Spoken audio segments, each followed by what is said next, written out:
Təsəvvür edin ki, keçmişdə avtobus şoförü olmağınıza baxmayaraq bir müddət sonra məsul şəxs olursunuz və başınıza 50 milyon dollar mükafat qoyulur.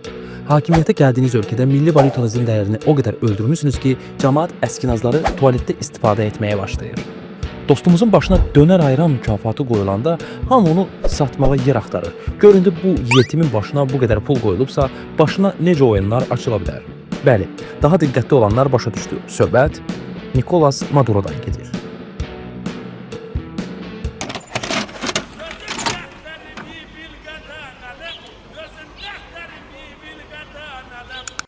Üç yanvar gecə saat 2.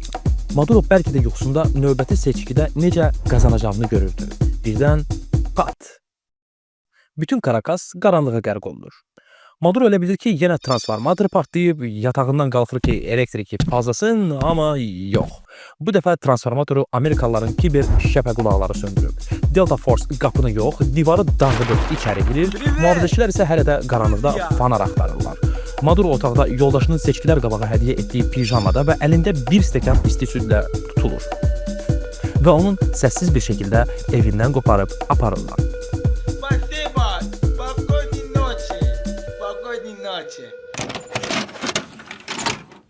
Kudret çık gör sessizler ne değil. Sizin üçün oxudu müğənni Günaq Əliyev. Və budur, yanvarın 5-i Maduro artıq New Yorkdadır. Amma Times Square-da gəzmək üçün deyil, hakim qarşısında vəziyyəti izah etmək üçün. İttihamnamə o qədər uzundur ki, hakim oxuyanda yorulub çay fasiləsi verir.